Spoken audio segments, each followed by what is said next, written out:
شہریار نے اپنے مضبوط اور دبتے ہوئے بازوں کا گھیرا اس کی باریک کمر کے گرد کس لیا اور اپنے وجود کو اس کے نازک سراپے کے ساتھ ملا کر اسے شرم سے لال کر دیا۔ 18 سالہ حریم کو اس کے دوستوں نے ڈیئر دیا تھا کہ اس سامنے والے عالی شان بنگلے کے باز سے پھل توڑ کر لاؤ۔ جب وہ بالکونی کا شیشہ سرکا کر دبے پاؤں کمرے کے اندر داخل ہوئی تو سامنے شہریار خانزادہ جب بھی شاور لے کر نکل ہی رہا تھا اور بال ٹاول کھول کر اتارنے ہی والا تھا۔ شدید غصے سے اس کی جانب بڑھا۔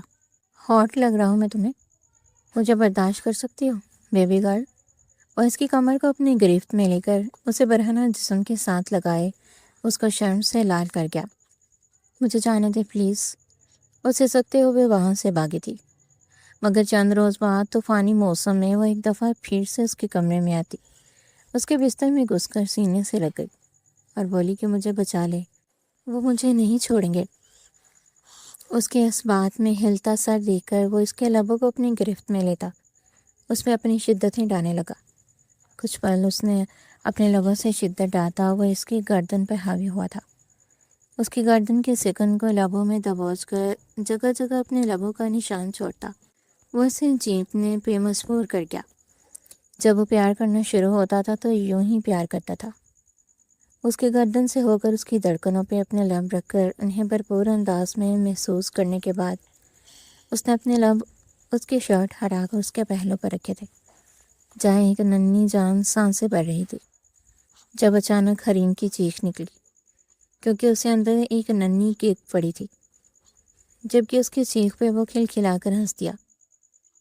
حریم نے غصے سے اس کی جانب دیکھا جو بے حد دلکشی سے ہنس رہا تھا۔ میری پرنسس تو ابھی سے اپنی ماما پہ حاوی ہے، وہ اس کے پیٹ میں جگہ جگہ لب رکھ کر بولتا اسے بھی کھلکھلانے پر مجبور کر گیا اور حریم کا پورا وجود اس کی گرم لمس سے دہکنے لگا۔ یہ کچھ عرصے پہلے کی بات ہے جب حورین نے سب کی جانب وارن کرتی نگاہوں سے دیکھتے ہوئے کہا تھا کہ میں پہلے بتا رہی ہوں، جس کو جو ڈیئر ملے گا اسے پورا کرنا ہوگا۔ تو سب نے فوراً سے سر ہلاتے ہوئے حامی بھری۔ تو ٹھیک ہے پھر شروع کرتے ہیں، اعلانیہ انداز میں کہتی وہ بوتل کو بری طرح گھما گئی۔ جب گھومتی ہوئی بوتل کا رخ حمزہ کی جانب آ کر رکا، بوتل کا رخ اپنی جانب دیکھتے وہ چیخ اٹھا اور بولا کہ میں نہیں کھیل رہا، یہ تم سب کی سازش ہے، کوئی میری پارٹنر کو بلائے۔ حمزہ نے دہائیاں دیتے اپنے پارٹنر حریم کو یاد کیا جو اندر اپنی چچی کے لیے چائے بنا رہی تھی۔ یار حریم آ بھی جاؤ، کتنا ٹائم لگے گا؟ اور پارٹنر کے نام پہ حورین کو اس بیچاری کی یاد ستاتی تھی جس کی ماں کے واسطے چائے بنانے میں مصروف تھی۔ آ رہی ہوں، بس تم میرے آنے تک سب کا صفایا کر دو۔ ان کو اپنا نام پکارتے دیکھ کر حریم نے کچن سے ہی ہونک لگائی تو حورین نے حمزہ کی جانب ابروز کر کر دیکھا۔ جب تک حریم نہیں آئے گی میں نہیں کھیلوں گا، یہ چیٹنگ ہے۔ وہ بری طرح ضدی انداز میں پاؤں بچوں کی طرح زمین پر مار کر بولتا، ان سب کو اپنی جانب قہر برساتی نگاہوں سے دیکھنے پر مجبور کر گیا۔ تم چیٹنگ کر رہے ہو اور تم جانتے ہو کہ تمہاری باری ہے، اب تم حریم کا نام لگا کر انتظار کرنے کی کوششوں میں ہو، تو ایسا کچھ نہیں ہوگا۔ کرن نے اس کے جانب دیکھ کر آنکھیں مٹکا کر کہا تو حمزہ کا دل کیا اس فسادن کا سر کھول دے۔ آ گئی کیا بنا؟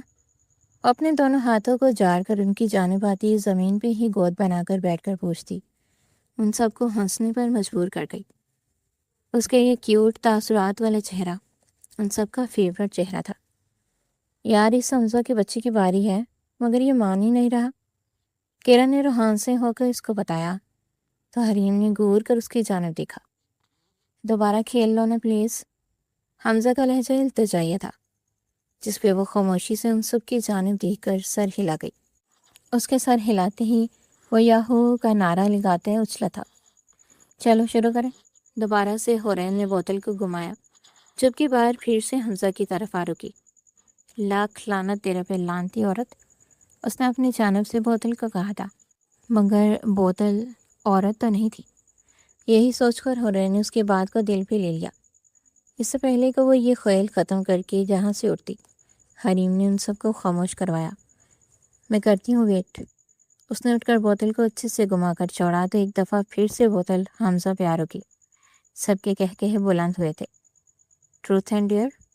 اس کی بیچارگی بھری نگاہوں کو نظر انداز کرتے ہوئے رین نے سنجیدگی سے پوچھا، تو حمزہ نے التجائی کرتی نگاہیں سب پہ ٹکائی، مگر کسی کو بھی اس پہ رحم نہیں آیا تھا۔ ڈیئر لوں گا میں، جانتا تھا ٹروتھ لے گا تو یہ لوگ اگلی پچھلی تمام نسلوں کی معلومات حاصل کر لیں گے، تبھی سکون سے ڈیئر چوز کر گیا۔ جبکہ اس کی ڈیئر چوز کرنے پر حورین کی آنکھوں میں شیطانی چمک ابھری۔ بیٹا اب تم دیکھو تمہارے ساتھ میں کرتی کیا ہوں؟ وہ دل ہی دل میں اس کو مخاطب کرتی گہرے لہجے میں بولی، جبکہ حمزہ اب اپنی موت کے انتظار میں تھا۔ جانتا تھا ان لوگوں نے کوئی انسان کے بچوں والا ڈیئر تو دینا نہیں تھا، کیونکہ وہ لوگ اسے انسان کا بچہ سمجھتے ہی نہیں تھے۔ چلو بیٹا آ جاؤ اب یہاں، جتنا تم نے ہمیں ذلیل کیا نا، اب تمہاری باری۔ اٹھو اور واش روم میں جا کر مرغا بنو، اور پھر اس مرغا بننے کی ریل بنا کر اپنے ہر سوشل اکاؤنٹ پہ لگاؤ جا کر۔ حورین نے ہاتھ پہ ہاتھ مار کر خوشی سے چہکتے ہوئے کہا۔ تو حمزہ کا گردہ پھپھڑا باہر آنے لگا۔ کیا بکواس ہے، میں نہیں کھیل رہا۔ اس نے فوراً سے چیٹنگ کرتے ہوئے نام میں سر ہلاتے اپنی جگہ سے اٹھنا چاہا، جبکہ حریم اور کرم نے اس کی ٹانگیں پکڑ کر اس کو روکنے کی ایک ناکام جدوجہد کی۔ اگر تم نے یہ ڈیئر پورا نہ کیا تو میں تمہاری ساری بکواس پکچرز، جن کے بعد تم کسی کو منہ دکھانے کے لائق نہیں رہو گے، سوشل میڈیا پر اپلوڈ کر دوں گی۔ کرن نے اب کی بار گفتگو میں حصہ لیا تو حمزہ کا دل چاہا ان دونوں فسادنوں کا قتل کر دے۔ تم بھی میرے ساتھ اب ایسے کرو گی حریم؟ حمزہ کے پاس آخری حل بس حریم ہی بچی تھی، مگر حریم نے بھی اسے ہری جھنڈی دکھاتے اپنا رخ موڑا تو وہ پیروں کو زمین پہ مارتا ضدی انداز میں اندر کی جانب بڑھا، جبکہ پیچھے ان دونوں کے کہے بے ساختہ تھے۔ کچھ ہی دیر میں وہ انہیں واپس اپنی جانب آتا دکھائی دیا تھا، جبکہ چہرے پہ بے تحاشا غصہ سجا ہوا تھا۔ کتنا کیوٹ لگ رہا ہے ہمارا حمزہ، یہ دل چلاتی آواز حورین کی تھی۔ ارے حمزہ نہیں کہو، مرغا کہو، بلکہ پیکک۔ کرن نے اس کے بازو پر چپت لگاتے کہکہا ضبط کرنے کے چکر میں سرخ ہوتے چہرے کے ساتھ کہا، تو حریم سے کہکہا روکنا محال ہو گیا۔ آگے کھیلنا شروع کرو گے تم لوگ یا میں ہٹاؤں سب کچھ؟ انہیں اپنی ٹانگ کھینچتے دیکھ کر وہ غصے کے مارے پھٹ پڑا، تو انہوں نے کھلکھلا کر گیم کنٹینیو کی۔ اب اگلی بار کرن کی آئی تھی، جس پہ حمزہ خاموش تھا، مطلب حمزہ نے اسے ڈیئر نہیں دینا تھا۔ حورین پہلے ہی حمزہ کو دے چکی تھی، تو پیچھے بچی حریم۔ حریم پوچھو اس سے؟ حورین نے اس کی جانب دیکھ کر کہا تو وہ سر ہلا گئی۔ بتاؤ ٹروتھ اینڈ ڈیئر؟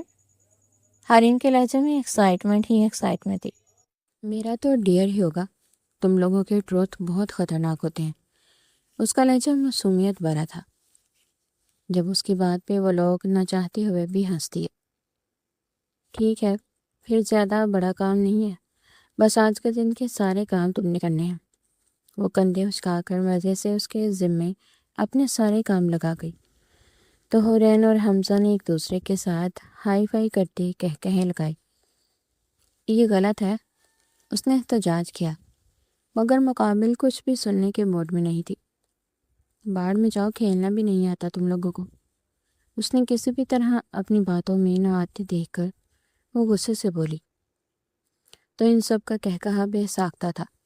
اگلی باری حریم کی آئی تھی، جس پر کرن نے اپنا بدلہ لینے کا سوچتے ساتھ والے بنگلے کو گہری نگاہوں سے دیکھا۔ Truth and dear? کرن نے کافی سنجیدگی سے پوچھا، جبکہ اس کی اتنی سنجیدگی شکل پہ حریم کے لیے چوز کرنا مشکل ہوا۔ ٹروتھ لے لیتی ہوں، میرے پاس کون سے راز دفن ہیں جو یہ اگلوا لے گی؟ وہ بھی سوچ رہی تھی کہ کرن نے اس کی سوچ پڑھتے گلا کھنکھار، تم ٹروتھ لے لو، ویسے بھی کسی نے نہیں لیا۔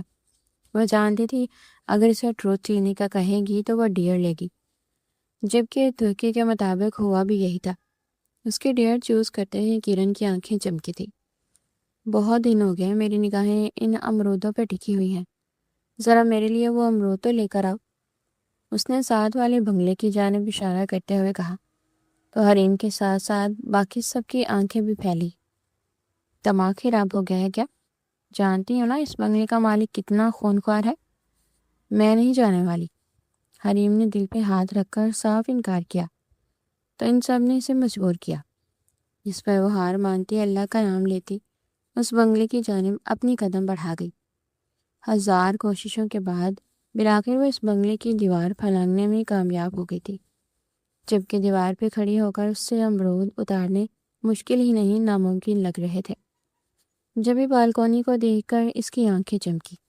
ویسے بھی شام کا وقت تھا، اس وقت تو سب مرد اپنے اپنے آفس میں ہوتے ہیں۔ یہی سوچ کر وہ اپنے قدم بالکونی کی جانب بڑھا گئی۔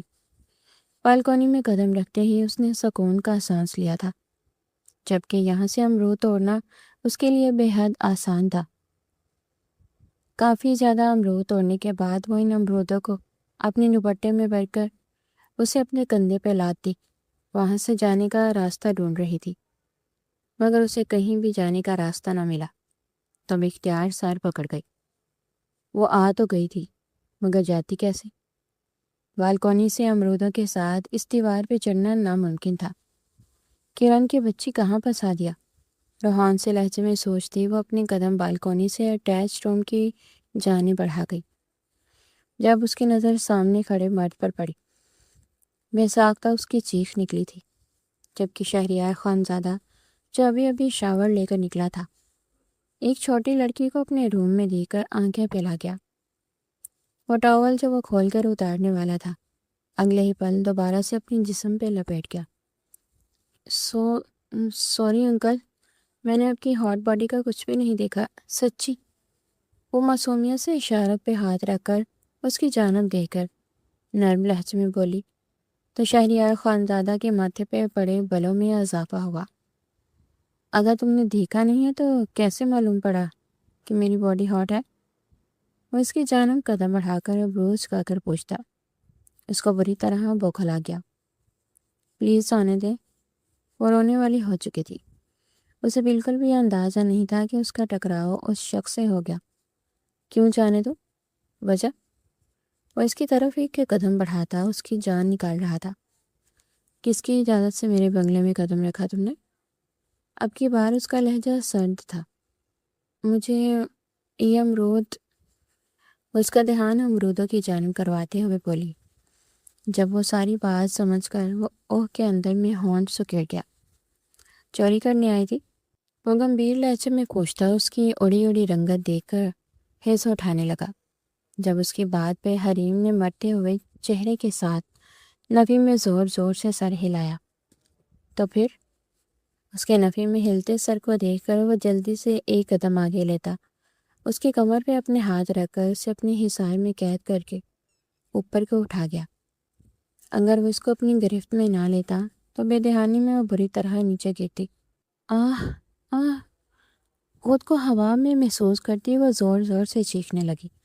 جب اس کی چیخیں سنتے شہریار نے بوکھلاتے ہوئے اس کے لبوں پہ ہاتھ رکھ کر اس کو آنکھیں دکھائیں۔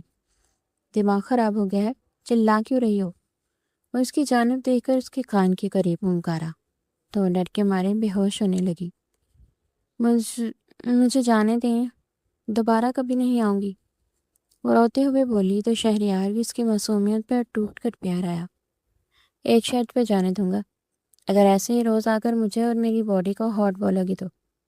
اس کے کان کے قریب جھک کر سرگوشی کرتا، اپنے ناک کے ٹپ کو اس کے کان کی لو پہ رگڑ کر بولتا، اس کو سرخ انگارہ کر گیا۔ وہ چھوٹی تھی مگر اتنی بھی نہیں کہ اس کی بات کا مطلب نہ سمجھ پاتی۔ آپ بہت واہیات ہیں۔ اس کے برہنہ سینے پہ دونوں ہاتھ رکھ کر اسے پیچھے کی جانب دھکیل کر وہ دھکا دینے کے انداز میں اسے بیڈ پر گراتی، خود دروازہ کھول کر باہر کی جانب آ گئی۔ اس کے نیچے اترتے ہی شہریار کا فلک شگاف کہا کمرے کی زینت بنا۔ وہ اپنی حالت ٹھیک کرتا بالکونی میں آ کر کھڑا ہوتا اسے دیکھنے لگا، جو گارڈ سے لڑنے کو تیار کھڑی تھی۔ میں کہہ رہی ہوں نا کہ کھولو دروازہ، سنائی نہیں دے رہا؟ تمہارے باس کے بعد یہاں پہ میرا حکم چلے گا۔ وہ بڑے دڑلے سے اس کے گارڈ پہ روب جما رہی تھی، اس بات سے بخبر کہ وہ اس کی ساری باتیں سن رہا ہے۔ جانے دو میڈم کو، گارڈ کو آگے سے بحث کرتے دیکھ وہ سنجیدگی سے تھوڑا بلند آواز میں بولا تو حریم کا دل کیا شرم سے ڈوب مرے۔ زندگی میں شاید ہی اسے کبھی اتنی شرمندگی کا سامنا کرنا پڑا ہو جتنی آج کے دن میں کرنا پڑا تھا۔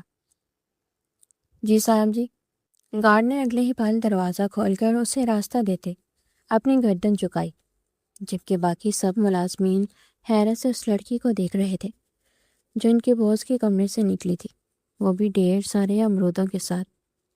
دروازہ کھلنے کی دیر تھی، وہ کتے سے بھی زیادہ تیز رفتار میں دوڑتی بنگلے کی دہلیز پار کر گئی، جبکہ اس کے نکلتے ہی وہ ایک دفعہ پھر سے آسمان کی جانب دیکھ کر کہا لگا اٹھا۔ اس نے زندگی میں پہلی دفعہ ایسی لڑکی دیکھی تھی جو اتنی زندہ دل اور خوش طبیعت کی مالکن ہونے کے ساتھ ساتھ بے حد چالاک بھی تھی۔ نام تو پوچھا ہی نہیں۔ اچانک سے اس کا نام یاد کرتا وہ اپنے ماتھے پہ ہاتھ مار کر اور شیٹ والے انداز میں ہونٹ سکیڑ گیا۔ کوئی بات نہیں، اب تو ملاقاتیں ہوتی رہیں گی مس ساحرہ، وہ اسے اپنے خیالوں میں مخاطب کرتا لبوں پہ دھیمی سی مسکراہٹ سجائے بولا، جبکہ وہ اسے بے دھیانی میں ساحرہ کا خطاب دے گیا۔ ہاں، وہ ساحرہ ہی تو ہوتی جو ایک دن کیا ایک لمحے میں اس پہ اپنا سحر پھونک چکی تھی۔ جلد ہی تمہیں اپنی قید میں لے آؤں گا۔ میرے دل کے ساتھ کھیل کر اچھا نہیں کیا تم نے، اور میرا دل باغی کر دیا۔ اس کی سزا تو بھگتنی پڑے گی۔ اس کا معصوم سا چہرہ یاد کرتے وہ سرگوشی نما آواز میں اپناتا گمبھیرتا سے بولا، یہ جانے بغیر کہ وہ خود اس کے پاس آنے والی ہے۔ لعنت ہو تم پہ، وہ آدمی گھر تھا، قسم سے، اور اتنی مشکل سے جان چھڑوا کر آئی ہوں۔ گھر میں انٹر ہوتی وہ اپنا امرودوں سے بھرا دوپٹہ کرن کے سر پر مارتی بری طرح دھاڑتے ہوئے بولی، تو کرن کمینگی سے مسکراہٹ سے جائے اپنے امرود اکٹھے کرنے لگی۔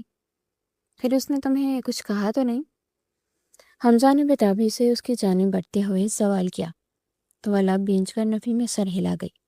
میں نے بس اسے کہا کہ مجھے ڈیئر ملا ہے، مجھے جانے دو، تو عجیب باتیں کرنے لگا، سمجھ نہیں آ رہی تھی۔ پھر میں اسے پیچھے کو دھکا دے کر بھاگ آئی۔ وہ مزے سے انہیں سارا قصہ سناتی ہے، آخر میں صوفے پہ دب سے گری۔ بس یہ ایسے کام کروا لو اس مہارانی سے، یہ سکھا کر گئے ہیں ماں باپ۔ ارے شیطان کی طرح الٹے کام سکھا کر خود تو چل بسے، اور یہ مصیبت ہمارے گلے ڈال گئی۔ ذکیہ خاتون جو ابھی ابھی وہاں آئی تھی، اس کی آخری بات سن کر ہمیشہ کی طرح شروع ہو چکی تھی، جبکہ اپنی ماں کا سخت رویہ آن دیکھ کر وہ سب آہستہ آہستہ وہاں سے کھسک گئے۔ کرن نے اس کا بازو پکڑ کر اس کو بھی وہاں سے اٹھا کر لے جانا چاہا، جو خاموشی سے بیٹھ کر اپنی چچی کے منہ سے یہ سب سن رہی تھی۔ اٹھ جاؤ ٹیٹ لڑکی، جانتی ہوں اثر نہیں ہونا تم پر۔ اس کو وہیں جمے دیکھ کر وہ اس کے کان کے قریب آ کر بولی، تو حریم نے دانت نکوس کر اس کی جانب دیکھتے اس سے بھی تیز سپیڈ میں وہاں سے موو آن کیا کہ کرن چکرا کر رہ گئی۔ وہ اس لڑکی کی وجہ سے یہاں رکی تھی، اور وہ کمینی اسے وہاں چھوڑ کر دفع ہو چکی تھی۔ تمہارے ساتھ صحیح ہوتا ہے جو بھی ہوتا ہے، اور اس کی حقدار ہو تم، کیونکہ پیار تمہیں راس ہی نہیں آتا۔ غصے سے بولتی وہ اپنی قدم اس کے پیچھے لے گئی، جبکہ چچی کا ابھی تک بولنا جاری تھا۔ وہ ایک دفعہ بولنا شروع ہوتی تھی تو پھر انہیں خاموش کروانا دنیا کا سب سے مشکل ترین کام ہوتا تھا۔ یہ 5 مرلے پہ بنا ایک چھوٹا سا مگر خوبصورت گھر تھا، جس میں ذکیہ خاتون اپنی 3 بچوں اور ایک بھتیجی اور ایک عدد شوہر کے ساتھ رہتی تھی۔ ان کے شوہر اسجد صاحب نے ایک عمر تک اچھا خاصا کما کر انہیں اور اپنے بچوں کو ایک خوشحال زندگی دی تھی، مگر پھر ان کی صحبت برے لوگوں میں ہو گئی، اور وہ برے لوگوں کے ساتھ اٹھنا بیٹھنا شروع کر چکے تھے۔ ان کی لاپرواہی کی وجہ سے کاروبار دن بدن ڈوبتا گیا، اور ایک دن ایسا آیا کہ وہ بالکل خالی ہو کر بیٹھ گئے۔ اسجد صاحب اور ذکیہ خاتون کے 3 بچے تھے، بڑی بیٹی حورین، پھر اس کے بعد حمزہ، اور آخر میں کرن۔ اس کے علاوہ ان کی بھائی کی بیٹی حریم بھی انہی کے ساتھ رہتی تھی۔ ان کے بھائی اور بھابھی کا ایک ایکسیڈنٹ میں انتقال ہو گیا تھا، اس کی وجہ سے حریم اپنے باپ کی جائیداد کی اکلوتی وارث بن گئی تھی۔ یہی وجہ تھی کہ ذکیہ خاتون اسے اپنے گھر لے آئیں۔ شوہر تو کماتا نہیں تھا، تو پھر بس ایک حریم ہی تھی جو ان لوگوں کا گھر چلائے ہوئے تھے، جبکہ اسد صاحب اب نشے اور جوئے کے عادی ہو چکے تھے۔ نشے اور پیسے کے بغیر ان کا دن نہیں گزرتا تھا۔ یہی وجہ تھی کہ ان کی حالت دن بدن بگڑتی جا رہی تھی۔ ذکیہ خاتون کا ارادہ حریم کو اپنی بہو بنا کر ساری جائیداد اپنی بیٹی کے نام کروانے کا تھا، مگر حریم اور حمزہ ایک دوسرے کو اچھے دوست مانتے تھے۔ ان لوگوں کا ایسا کوئی بھی ارادہ نہیں تھا، اور وہ دونوں ابھی بہت چھوٹے بھی تھے، مگر ذکیہ خاتون ان کے ذہنوں میں یہ بات ڈالتی رہتی تھی، جس پر توجہ ان تک نہ حمزہ نے دی تھی اور نہ ہی حریم نے، کیونکہ وہ اس رشتے پر توجہ دے کر اپنی دوستی خراب نہیں کرنا چاہتے تھے، جبکہ ان کے یوں نظر انداز کر دینے پہ ذکیہ خاتون اندر ہی اندر جل بھن جاتی تھی۔ آج تو کوئی بہت خوش لگ رہا ہے، کیا بات ہے بھائی؟ وہ آفس میں بیٹھا اس منظر کو سوچتے مسکرائے جا رہا تھا۔ جب آفس میں داخل ہوتے شاہمیر نے اس کی مسکراہٹ کو دیکھ کر زیر لب ماشاء اللہ کہتے اس کی نظر اتاری۔ آجا، لگا دے نظر اب۔ اپنے خیالوں میں خلل پڑتے دیکھ وہ جی بھر کر بدمزہ ہوا تھا۔ کیا سوچ کر مسکرا رہا تھا؟ سب سچ بتا۔ اس کے سامنے والی چیئر کو کھسکا کر بیٹھتا وہ رازداری سے پوچھنے لگا تو شہریار نے اس کی جانب گھور کر دیکھا۔ ٹہل لینے سے باز نہیں آئے گا نا تو؟ کب چھوڑے گا یہ زنانی حرکتیں؟ وہ اس کی جانب گھور کر دیکھتا طنزیہ لہجے میں بولا تو شاہمیر اندر تک بلبلا اٹھا۔ تجھے حیا نہیں آتی اپنی بہنوئی کو یوں بے عزت کرتے ہوئے؟ وہ غصے سے اس کی جانب دیکھ کر پوچھنے لگا تو شہریار خانزادہ نے سر جھٹکا۔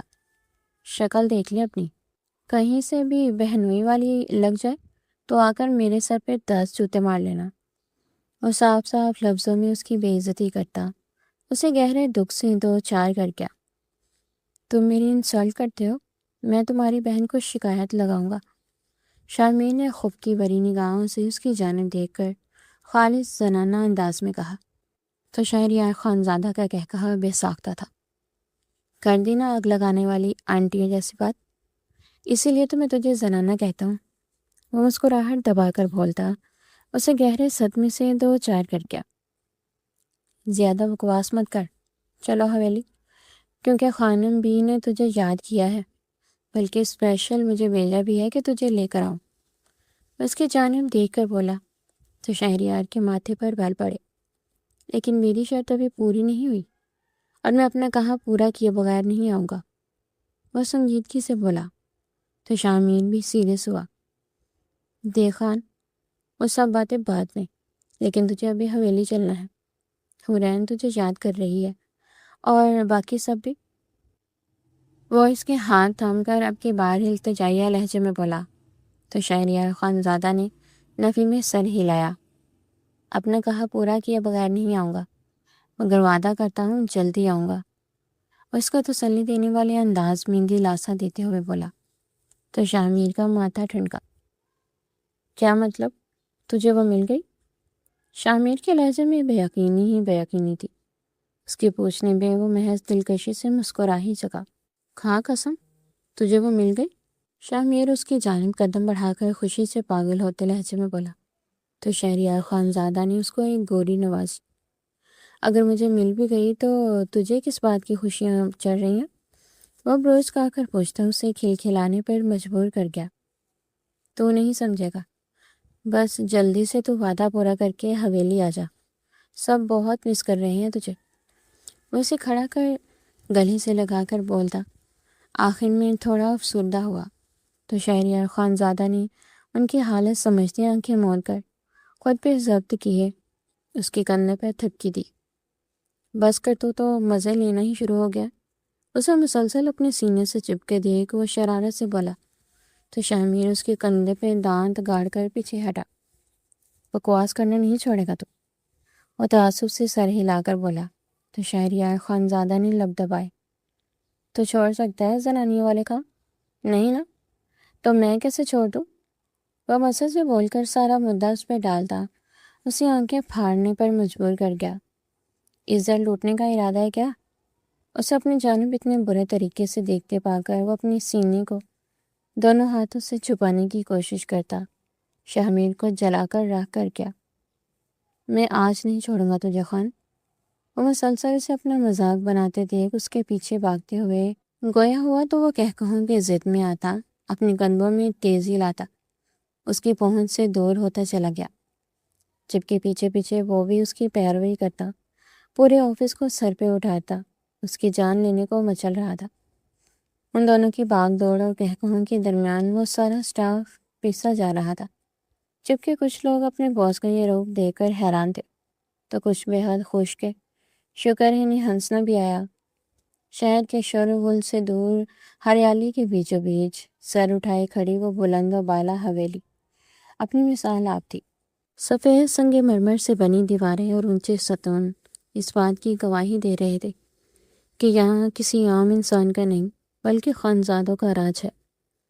حویلی کے وسیع اور ریز صحن میں قدم رکھتے ہی دائیں جانب رنگ برنگے پھولوں کی قطاریں نظر آ رہی تھی، جن کی بینی بینی خوشبو پورے ماحول کو معطر کیے ہوئے تھی، اور وسط میں موجود فوارہ اپنی مدر آواز سے سکون کا احساس دلاتا تھا۔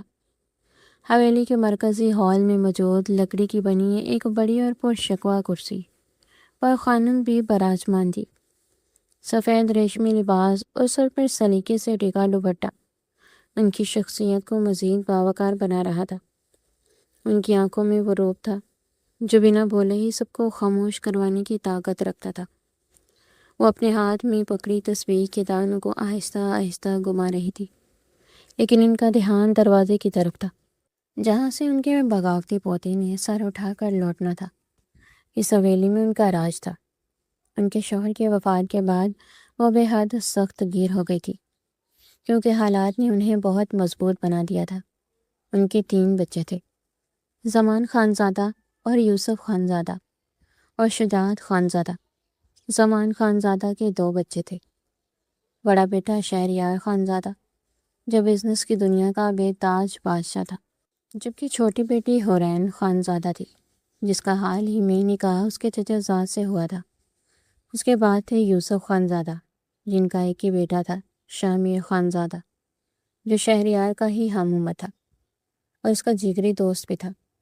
اس کا نکاح شہریار کی ہی بہن حورین خانزادہ سے ہوا تھا، اور بچوں کی پسند کو مد نظر رکھتے ہوئے خانم بی نے ان کا نکاح پڑھوا دیا تھا۔ آخر میں تھے شجاعت خانزادہ جن کی ایک ہی بیٹی تھی ملالہ خانزادہ، جن کا نکاح خانم بی شہریار خانزادہ سے کرنا چاہتی تھی، مگر شہریار کو ان کی بات سے شدید اختلاف تھا، کیونکہ وہ اپنی پسند کی شادی کرنا چاہتا تھا، جس پہ خانم بی نے اسے کہا تھا کہ جب تک وہ اپنی پسند کی لڑکی نہ لے آئے اس حویلی میں قدم نہ رکھے، اور وہ ان کی بات پہ حامی بھر گیا تھا، جبکہ اسے پورا 1 مہینہ ہونے کو آیا تھا، مگر وہ اب تک حویلی کی طرف پلٹ کر نہیں آیا تھا۔ خانم بی کا دل اپنے لاڈلے پوتے کے بغیر بیٹھا جا رہا تھا، مگر وہ کیا کرتی، کیونکہ انہیں اپنے پوتے کی شادی کا بے حد ارمان تھا، مگر وہ ان کے ہاتھ ہی نہیں آ رہا تھا۔ یہی وجہ تھی کہ انہوں نے یہ شرط رکھی تھی، مگر کیا معلوم تھا کہ یہ شرط ان پہ ہی بھاری پڑ جائے گی۔ وہ ان سے دور تھا اور نہ خود آ رہا تھا اور نہ دلہن لا رہا تھا، جبھی انہوں نے شامیر کو اسے لینے بھیجا تھا۔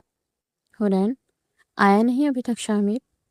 انہوں نے اپنی تسبیح کو سائڈ پہ رکھ کے بےتابی سے پوچھا، تو سامنے سے آتی حورین جو ہلکے گلابی رنگ کے فراق میں ملبوس تھی اور اس وقت کسی شہزادی سے کم نہیں لگ رہی تھی، ان تک پہنچی۔ اس کے چہرے پر معصومیت اور آنکھوں میں شرارت بھری ہوئی تھی۔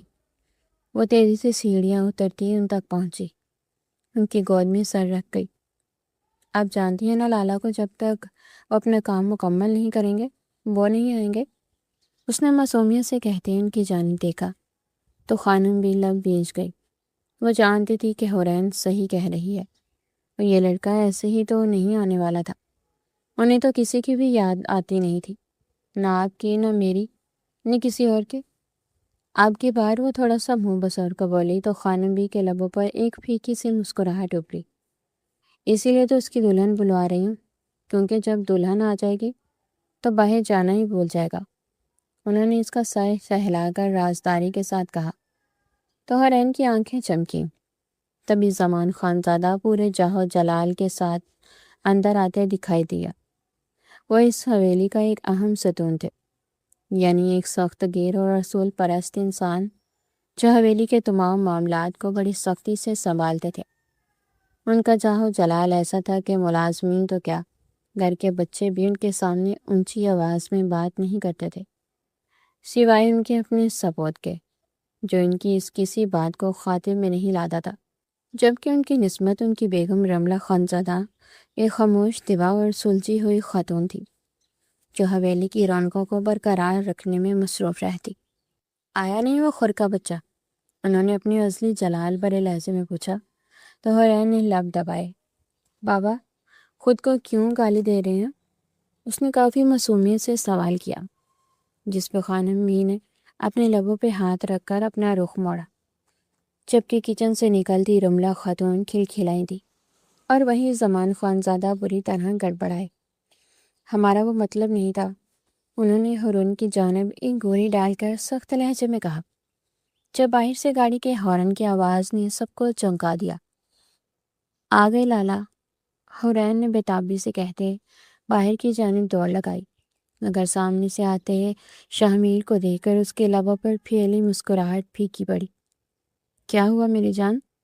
اس تک پہنچتا اس کو سینے سے لگا کر محبت سے اس کے ماتھے پر لب رکھ کر پوچھتا، اپنی قدم اندر کی جانب بڑھا گیا۔ جب سامنے ہی اپنے تایا کو دیکھتے اس نے فوراً سے حورین کو اپنے حصار سے آزاد کیا۔ ماشاءاللہ ماشاءاللہ، ایک نان جا گیا ہے تو واپس نہیں آ رہا، اور دوسرا آ رہا ہے تو اسے یہ خرافاتی چیزیں سوچ رہی ہیں۔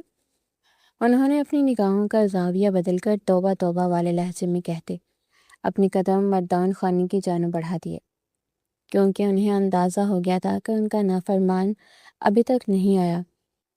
اپنے ابا کو سمجھاؤ ڈارلنگ کہ انہوں نے بھی یہی خرافاتی چیزیں کر کے ہی آپ کو دنیا میں لایا ہے، کوئی فری میں نہیں مل گئی آپ انہیں۔ اور کہہ تو ایسے رہے ہیں جیسے خود گھونگھٹ کرتے ہیں تائی جان سے، وہ جلتے بھدے انداز میں کہتا حورین کو زبردست قسم کا قہقہہ لگانے پر مجبور کر گیا۔ وہ پیٹ پہ ہاتھ رکھ کر کھیل کھلاتی جا رہی تھی، جب خانہ بھی اپنی پوتی اور پوتی کو اتنی پیار سے ایک دوسرے کی جانب دیکھتے پا کر ان کی نظر اتارنے نہیں تھک رہی تھی۔ بس ایک ایسا ہی منظر وہ اپنے شہریار کا دیکھنا چاہتی تھی، جو انہیں ابھی تک تو دکھائی دیتا نظر نہیں آ رہا تھا، مگر امید پہ دنیا قائم تھی۔ ایک نہ ایک دن وہ اسے بھی اپنی بیوی کے ساتھ یوں کھلکھلاتے دیکھ ہی لیں گی۔ اسی سوچ کے آتے وہ ان کی جانب ایک نگاہ ڈال کر ماشاء اللہ بولتی دوبارہ سے اپنی تصویر پکڑ گئی۔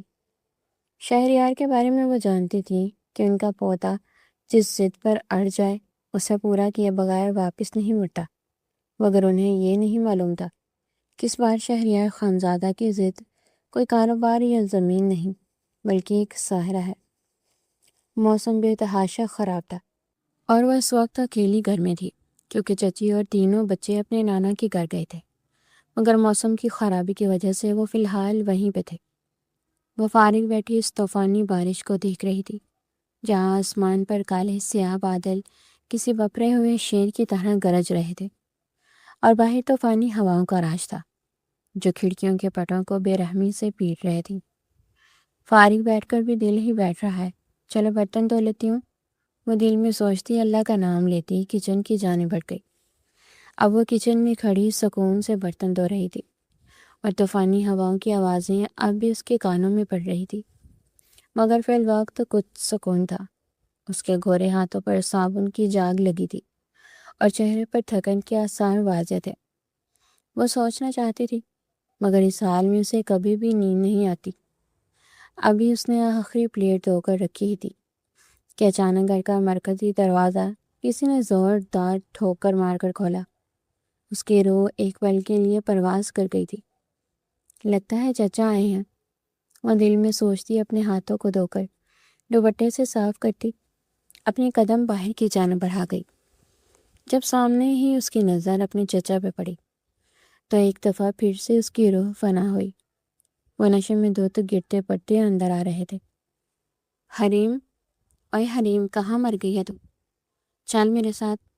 وہ نشے میں ہی اس کی جانب بڑھتے لڑکھڑاتے اور غلیظ آواز میں اس قدر غضبناکی سے بولے کہ حریم کا دل سینے میں دگ سے رہ گیا۔ ان کی آواز میں وہ مخصوص باری پن تھا جو صرف نشے کی حالت میں آتا تھا۔ سامنے کا منظر دیکھ کر اس کے ہاتھ پاؤں ٹھنڈے ہو رہے تھے۔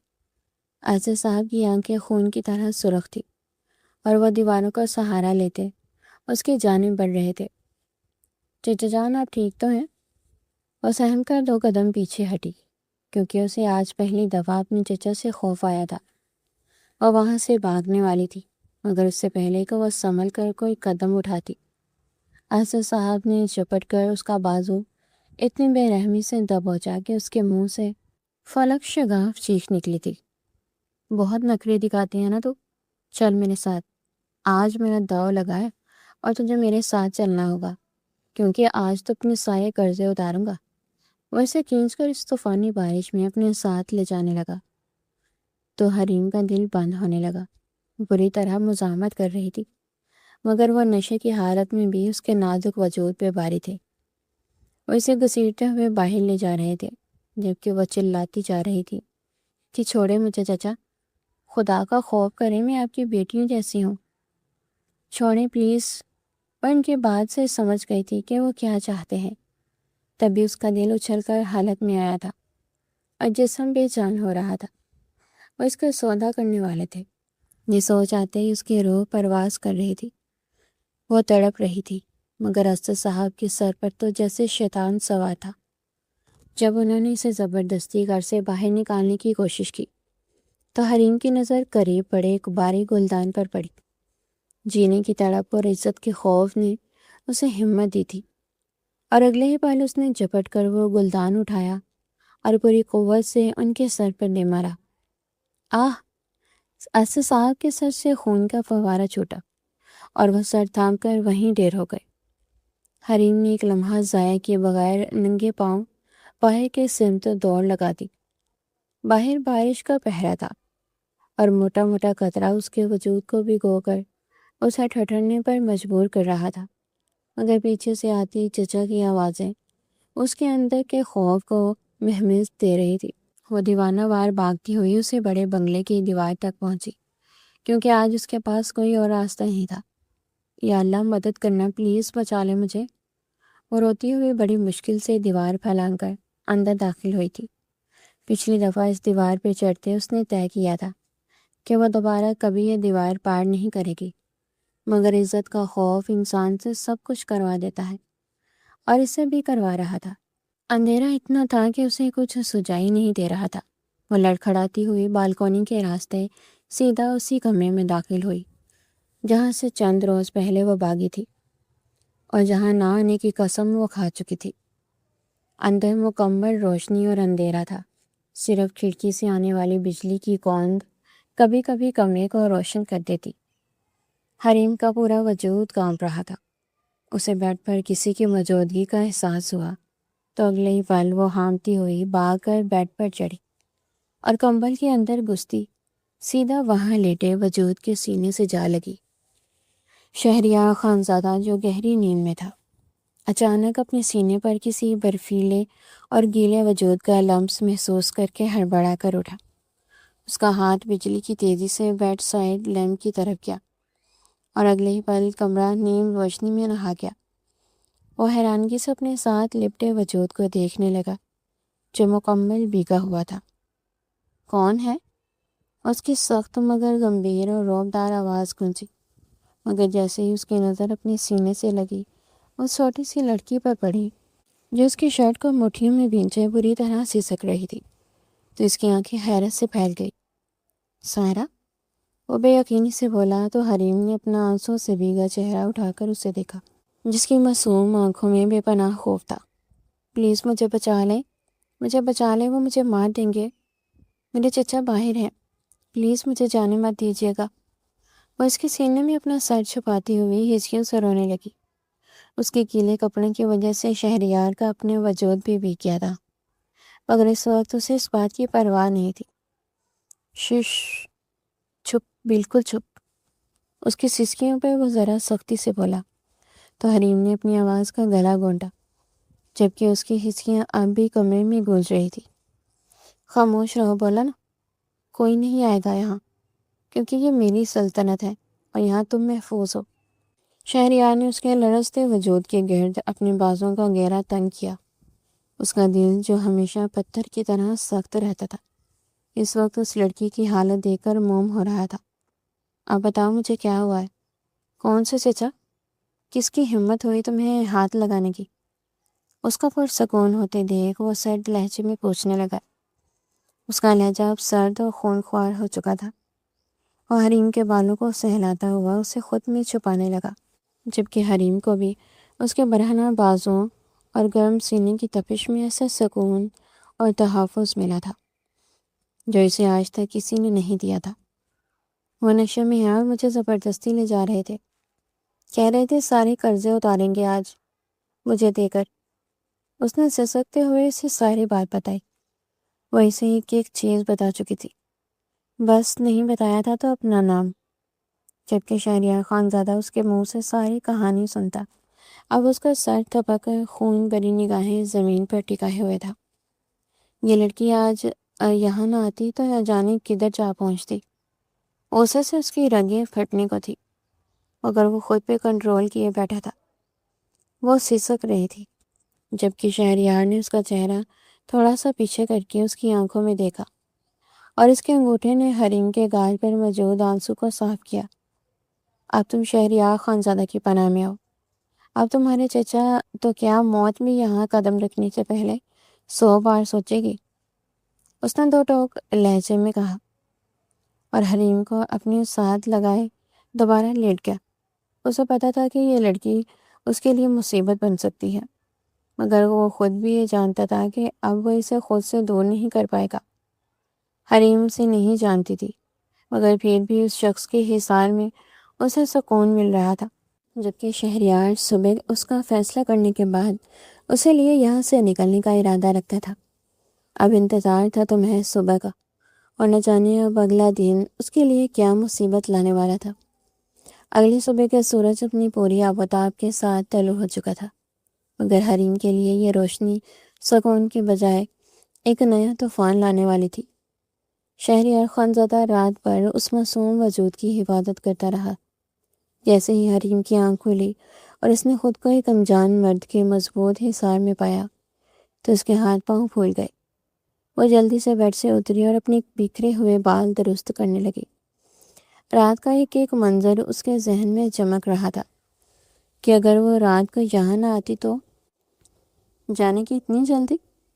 اس کی اتنی پھرتیاں دیکھ کر شہریار کی گمبھیر آواز کمرے میں گونجی۔ وہ کب کا جاگ چکا تھا اور بازو سر کے نیچے رکھ کے اس کے ہر تاثر کا جائزہ لے رہا تھا۔ حریم نے شرم سے نظریں جھکا لی، کیونکہ وہ رات کا لمس اور تحفظ اسے ابھی بھی یاد تھا۔ مجھے گھر جانا ہے، چچی آ گئی ہوں گی، وہ دھیمی آواز میں بولی تو شہریار نے ایک گہرا سانس لیا اور بیڈ سے اترا۔ گہری سانس بھر کر اس نے قریب پڑی اپنی شرٹ پہنی اور حریم کے پاس آ کر کھڑا ہو گیا۔ میں تمہیں چھوڑ کر آؤں گا اور تمہارے چچا سے حساب بھی لینا ہے۔ کیا معلوم تمہاری چچی آئی بھی ہیں کہ نہیں؟ اس کی بات میں وزن تھا، جبکہ اس کے لہجے میں ایسا جلال تھا کہ حریم چاہ کر بھی انکار نہ کر سکی۔ وہ دونوں جیسے ہی حریم کے چھوٹے سے گھر کے صحن میں داخل ہوئے، سامنے ہی ذکیہ خاتون غصے سے بھری کھڑی تھی۔ ان کے ساتھ اسد صاحب بھی تھے، ان کے سر پر پٹی بندھی ہوئی تھی۔ حریم کو ایک اجنبی اور اتنے وجیح مرد کے ساتھ دیکھ کر ذکیہ خاتون کی آنکھوں میں زہر اتر آیا۔ فی الحال اور کوئی بھی اسے گھر میں دکھائی نہیں دیا تھا، جس کا مطلب تھا کہ وہ لوگ نہیں آئے تھے۔ اوہ، تو یہ ہے مہارانی کی اصلیت، رات بھر کہاں منہ کالا کر کے آئی ہے؟ ذکیہ خاتون نے چیختے ہوئے حریم کا بازو پکڑ کر اسے جھٹکا دیا کہ ان کی اتنی سخت گرفت پہ حریم کی آنکھوں میں آنسو آ گئے۔ وہ کچھ بولنے ہی والی تھی کہ ذکیہ خاتون دوبارہ برس پڑی۔ ہم نے تو سوچا تھا بیٹی بنا کر رکھیں گے، کیا کیا نہیں سوچا تھا کہ اپنے بیٹے کی دلہن بناؤں گی، مگر تو نکلی ہی بد چلن۔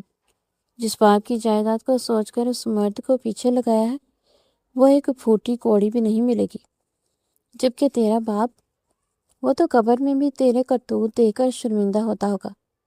نکل جا میرے گھر سے ابھی کے ابھی۔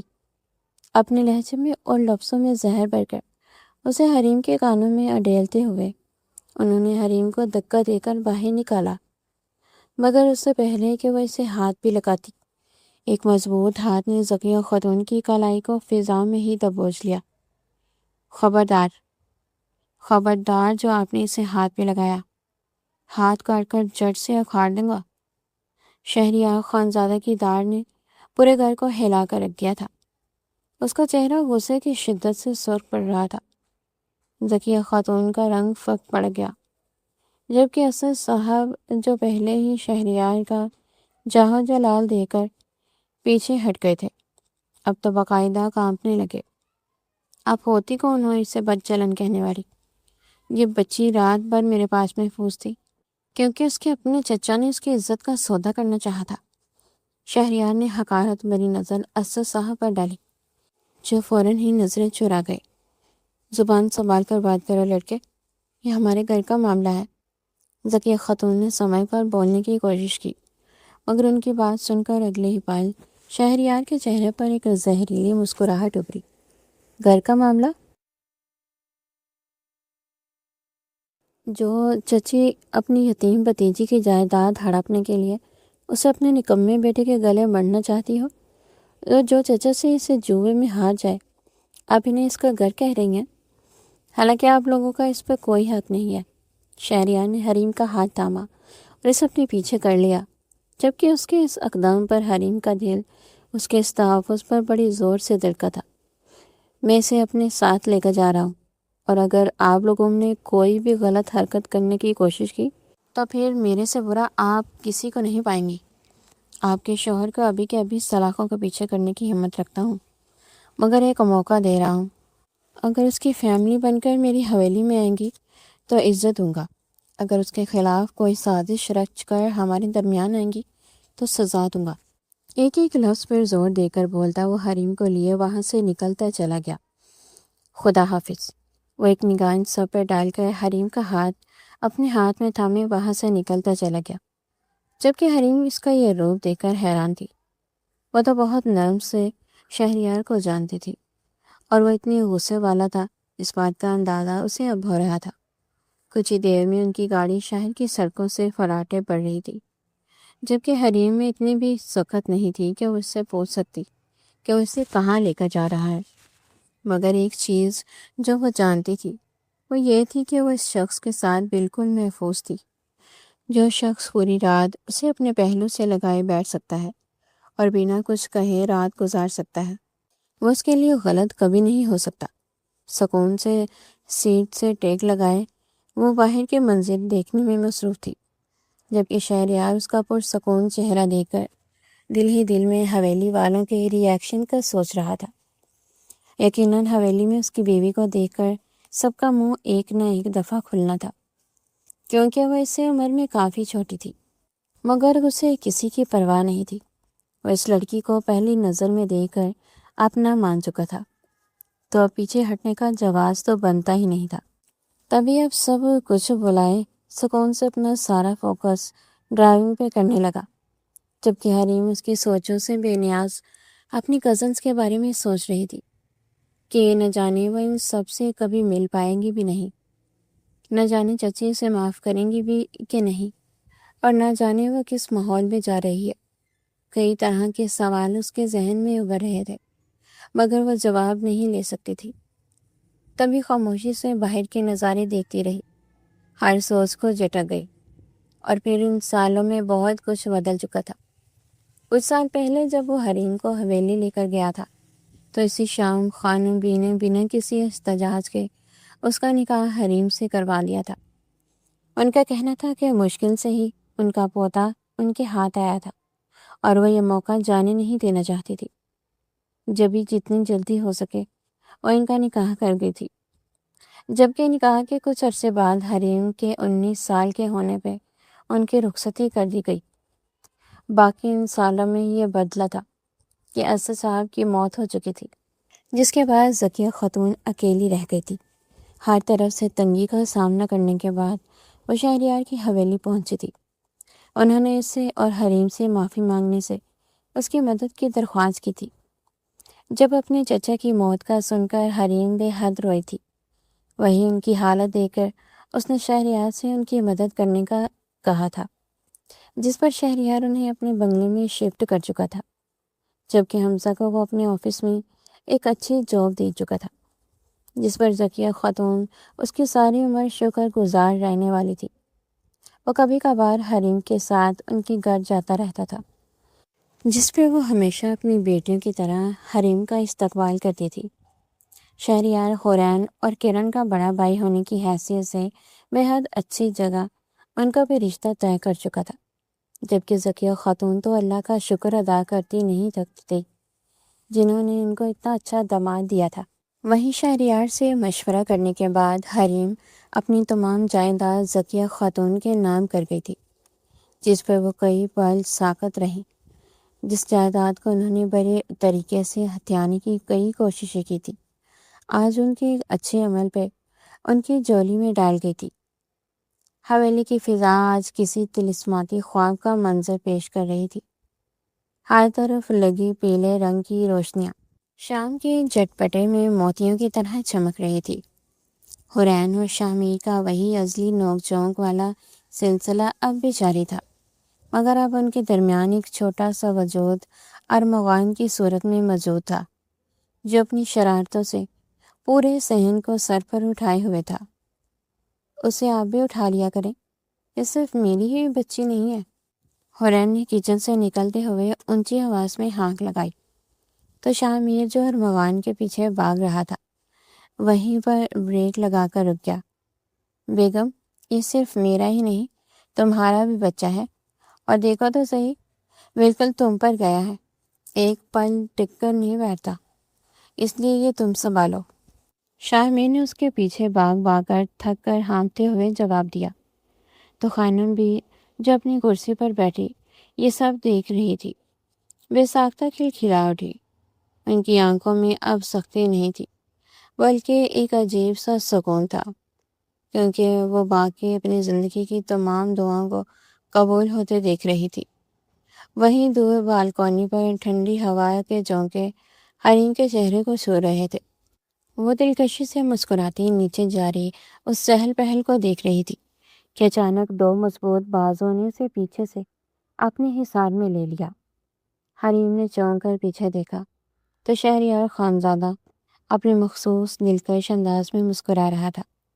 اس نے اپنا چہرہ حریم کی گردن کے پاس جھکایا، جہاں سے اس کے بالوں کی دل فریب خوشبو اسے مسحور کر رہی تھی۔ تمہیں ہمیشہ بالکونی میں دیکھ کر مجھے کچھ یاد آ جاتا ہے۔ شہریار کی گمبھیر آواز حریم کے کانوں میں رس گھولنے لگی تو وہ شرم سے لال ہوئی، جبکہ لبوں پہ ایک دل فریب مسکراہٹ پھیلی تھی۔ وہ جانتی تھی کہ مقابل کس بارے میں بات کر رہا ہے۔ اس نے مڑ کر شہریار کے چوڑے سینے پر اپنے دونوں ہاتھ رکھے اور اس کی آنکھوں میں جھانکا، جہاں صرف اور صرف اس کے لیے محبت کا سمندر ٹھاٹھے مار رہا تھا۔ آپ کو یاد ہے ابھی بھی وہ سب؟ اس نے مقابل کی آنکھیں دیکھ کر دھیمے لہجے میں پوچھا تو وہ مسکرا اٹھا۔ حریم کے لہجے میں کوئی خوف نہیں بلکہ ایک امان تھا۔ شہریار نے اس کی ٹھوڑی کو انگلی سے اوپر اٹھایا اور اس کے ماتھے پر اپنی محبت کی مہر ثبت کی۔ کیسے بول سکتا ہوں، وہ دن کیسے بول سکتا ہوں جب تم نے مجھے ہارٹ بولا تھا؟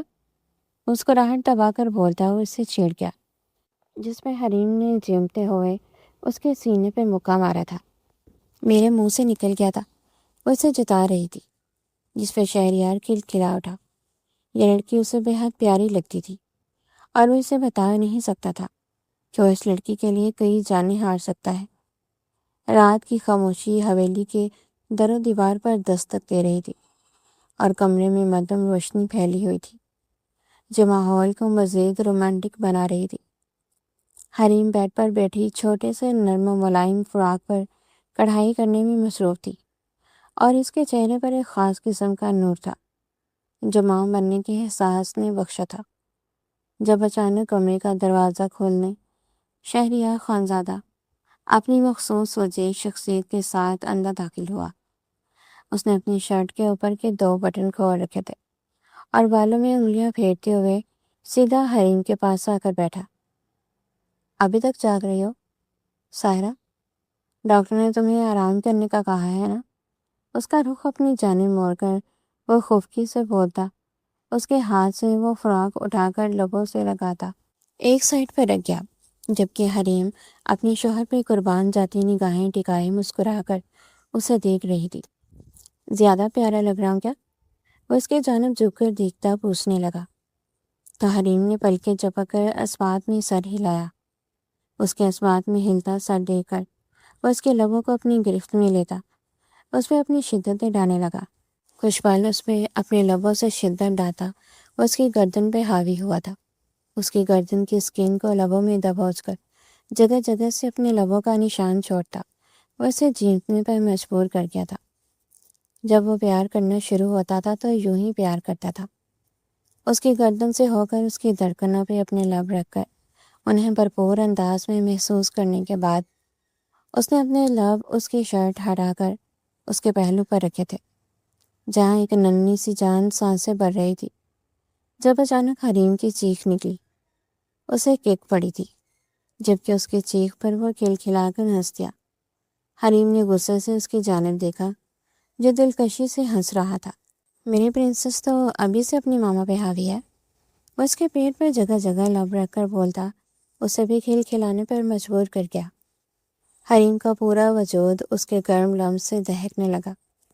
اس نے اپنے دونوں ہاتھ شہریار کے برہنہ سینے پر رکھے، جہاں اس کا دل بڑی تیزی سے دھڑک رہا تھا۔ شہریار چھوڑیے نا، کیا کر رہے ہیں؟ وہ چیختے ہوئے پوچھنے لگی، تو شہریار اس پر قربان گیا۔ اپنی بیوی سے پیار کر رہا ہوں، کوئی جرم تو نہیں ہے نا؟ شہریار نے اس کے کان کے قریب جھک کر سرگوشی کی، تو حریم کے جسم میں سنسنی دوڑ گئی۔ اس نے اپنی ناک کے ٹپ کو حریم کے گال پر رگڑتے ہوئے اسے مدہوش کر دیا، تو حریم نے بھی اختیار اپنی آنکھیں موند لیں۔ اس وقت ایسے شہریار کے حصار میں وہ سکون مل رہا تھا جس کی اسے ہمیشہ سے خواہش تھی۔ شہریار نے اس کی ٹھوڑی کو اپنی انگلی سے اوپر اٹھایا اور اس کی آنکھوں میں جھانکا، جہاں صرف اس کے لیے بے پناہ محبت تھی، ایک ایسا لمس جو پاکیزہ بھی تھا اور جنون سے بھرا بھی۔ تم جانتی ہو حریم، تم نے مجھے جینا سکھایا ہے۔ میں انتظار نہیں کر سکتا کہ کب ہمارا چھوٹا سا عکس ہماری گود میں ہوگا۔ اس نے حریم کے ماتھے پر پیار کیا اور اسے اپنے ساتھ لگائے بیڈ پر لیٹ گیا۔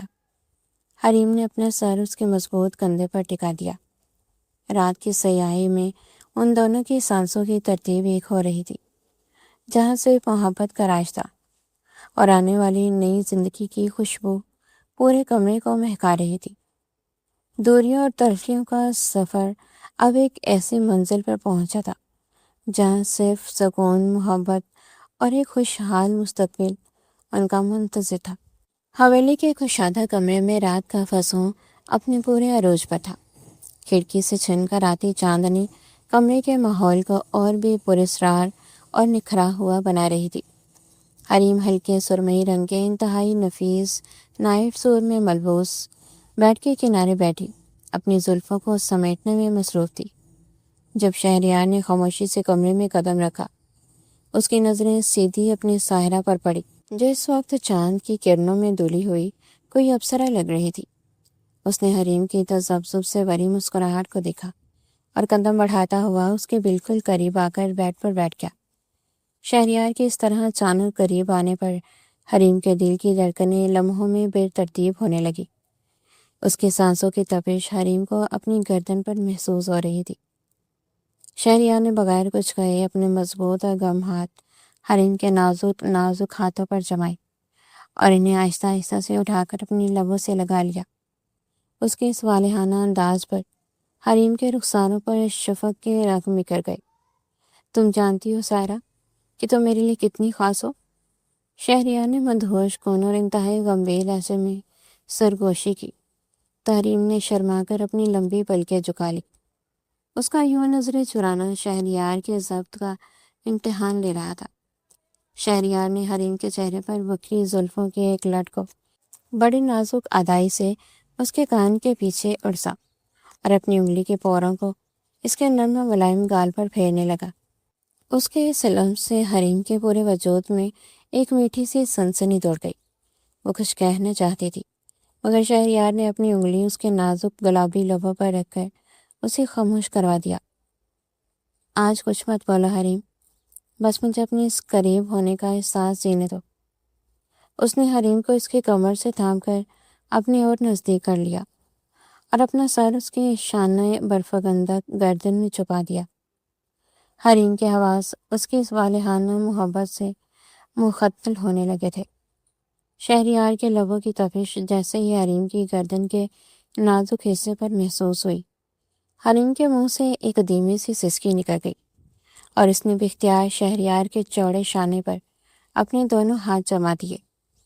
شہریار کی محبت کا یہ انداز جتنا جنون خیز تھا اتنا ہی پاکیزہ اور نرم بھی تھا۔ اس نے حریم کی تھوڑی کو سنبھال کر اس کے چہرے کو اوپر اٹھایا اور اس کی آنکھوں میں جھانکا، جہاں صرف اور صرف اس کے لیے بے پناہ چاہت کا سمندر موجزن تھا۔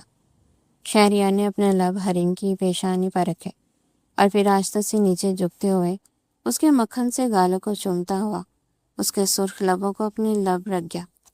یہ لمس اتنا دل فریب اور رومانی تھا کہ دونوں وقت اور جگہ کے احساس سے یکسر آزاد ہو گئے۔ کمرے میں پھیلی خاموشی اور مدھم چاندنی ان کی اس لازوال محبت کی گواہ بن رہی تھی۔ شہریار نے حریم کو اپنے ساتھ لگائے بیڈ پر لٹا دیا اور خود اس کی زلفوں کی معطر خوشبو میں سانسیں پڑنے لگا۔ حریم نے اپنا سر اس کے مضبوط اور گرم سینے پر ٹکا دیا، جہاں شہریار کے دل کی بے ترتیب دھڑکنیں اسے ایک انوکھے تحفظ کا احساس دلا رہی تھی۔